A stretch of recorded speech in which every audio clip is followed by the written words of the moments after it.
Au nom du Père et du Fils et du Saint-Esprit. Amen. La paix de Jésus soit dans votre maison, sa paix et sa joie. Merci Jésus d'être le roi de gloire, le Dieu de nos vies. Que ta parole, ô Jésus, rentre dans mon esprit, que ma bouche proclame ta parole et que mon cœur l'accueille. Amen. Saint Évangile selon Saint Jean, chapitre 17 à 30.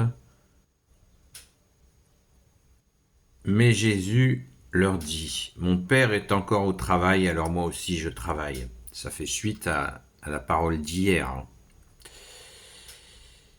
Mais Jésus leur dit, « Mon Père est encore au travail, alors moi aussi je travaille. » Ainsi Jésus ne se contentait pas de violer la loi du sabbat, mais encore il appelait Dieu son propre Père, se faisant ainsi l'égal de Dieu.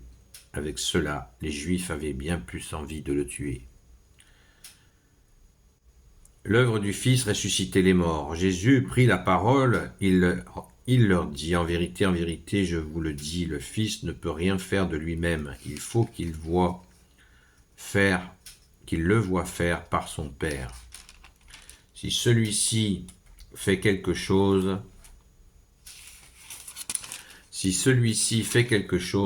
le Fils le fait également. Comme le Père aime le Fils, il lui montre tout ce qu'il fait.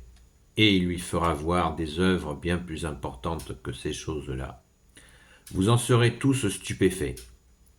Puisque le Père réveille les morts et leur donne la vie, de la même façon, le Fils donne la vie à qui il veut. Sachez aussi que le Père ne juge personne, mais il a donné au Fils la responsabilité de juger, afin que tous respectent le Fils comme il respecte le Père. Celui qui ne respecte pas le Fils ne respecte pas le Père qui l'a envoyé. En vérité, je vous le dis, celui qui écoute mes paroles et croit en celui qui m'a envoyé vit de vie éternelle. Il n'a plus à être jugé, car il est passé de la mort à la vie. En vérité, je vous le dis, l'heure vient, et elle est déjà là, où les morts vont entendre l'appel du Fils de Dieu, et ceux qui l'écouteront vivront. Car le Fils possède en lui-même la vie, tout comme le Père possède en lui-même la vie. Et le Père lui a donné le pouvoir de juger, parce qu'il est un Fils d'homme. Ne soyez pas surpris, l'heure vient, et elle est déjà là, où tous ceux qui sont dans la tombe entendront son appel. Ceux qui ont fait le bien sortiront et se révéleront pour la vie. Ceux qui ont fait le mal se les relèveront pour la condamnation. Je ne peux rien faire de moi-même. Mais je juge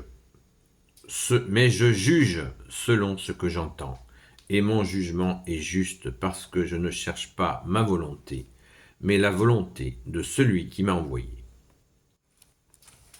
Merci Jésus pour ta parole. C'est du costaud ce matin, merci Jésus. Waouh! Jésus nous donne à ce moment-là cette interdépendance entre lui et son Père. Et on relève toute la mission qu'a donnée le Père à son Fils le Verbe Jésus, qui est la lumière. Souvent, dans tous les siècles, et ça continue encore aujourd'hui, hélas, certains essayent de minimiser, sous l'influence bien sûr du malin, qui est malin, de minimiser le rôle que Jésus a, le rôle du Fils unique du Père. Et en minimisant le Fils, eh bien, pourquoi cette volonté de minimiser le Fils ? Tout simplement parce que le malin sait bien que le Fils Jésus, le Christ Jésus, comme dit Saint Paul, eh bien, le grand Saint Paul, pourquoi il dit ça ? Tout simplement parce que le Fils a reçu tout le jugement de la part du Père. C'est cette justice qui descend du ciel. Ainsi, l'homme ne peut pas dire c'est pas juste, c'est pas vrai, parce que Jésus est venu et il demeure avec nous jusqu'à la fin des temps. Donc on ne peut pas dire que voilà, Dieu est loin, non, Dieu s'est fait tout proche. Il est venu au milieu de nous, dans la totale humilité. Il est né dans une étable, dans la pauvreté. Il a vécu avec des pauvres pendant très longtemps sur terre. Et donc il s'est fait homme. Il s'est fait homme et il voit les choses en vérité. Il les a vues, il est venu les voir et il est resté parmi nous. C'est Jésus. Merci Jésus. Donc on peut pas esquiver. On peut pas esquiver, on peut pas trouver de raison de refuser le Fils puisque il a été envoyé par son Père. Il faudrait des heures et des heures pour expliquer tout ce texte qu'on vient d'entendre, mais Jésus rappelle, vous voyez comme cette façon de répéter de toutes les manières que Jésus fait la volonté du Père. Il est l'action du Père sur la terre et il crée cette nouvelle alliance avec toutes les personnes de bonne volonté, toutes les personnes qui accueillent sa bonne nouvelle qui est parfaite. Merci Jésus. C'est vraiment cet appel où Jésus se fait tout proche de chacun d'entre nous. L'accueillons-nous? Ceux qui ne l'accueillent pas se jugent eux-mêmes. Jésus nous le dit très clairement, que ceux qui refusent le Fils se condamnent eux-mêmes. La condamnation, elle est simple. Jésus est la grâce. Il est la grâce du Père, qui vient, qui se fait proche. On accueille cette grâce dans cet amour immense que Jésus vient nous porter.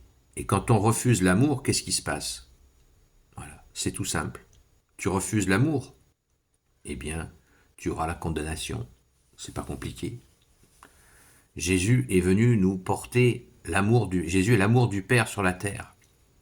Il est la lumière au sens où il apporte cet amour, cette lumière qui repousse les ténèbres. Tu veux pas que Jésus repousse les ténèbres dans ta vie? Eh bien, tu vas nager dans les ténèbres. C'est ta liberté, c'est une autocondamnation. Combien sommes-nous à refuser la lumière?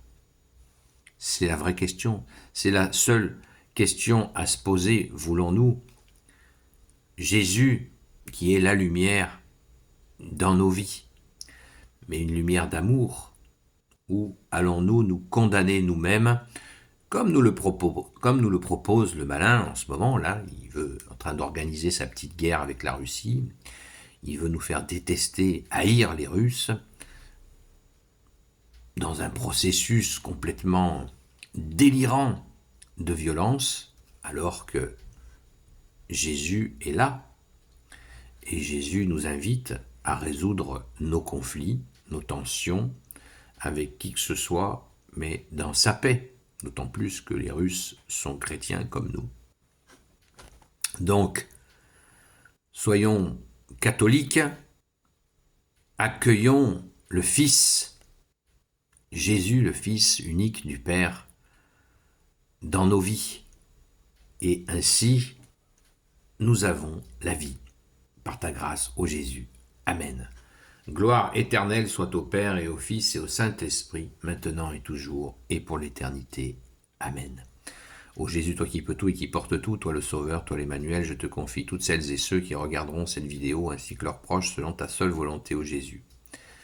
Sainte Marie, Reine des cieux, toi notre Mère, Notre-Dame, toi l'Immaculée Conception, toi qui écrases le serpent, Grand Saint Joseph, toi la terreur des démons, le Saint Gardien de la Sainte Église catholique apostolique, Sainte Marie-Madeleine, notre chère Sainte Patronne, et vous tous les saints et saintes, amis de toi Jésus, Saint Michel Archange qui est comme Dieu, Saint Gabriel Archange, Saint Raphaël Archange, et vous tous les anges qui servez Jésus, je vous confie toutes celles et ceux qui regarderont cette vidéo, ainsi que leurs proches, selon ta seule volonté, ô Jésus.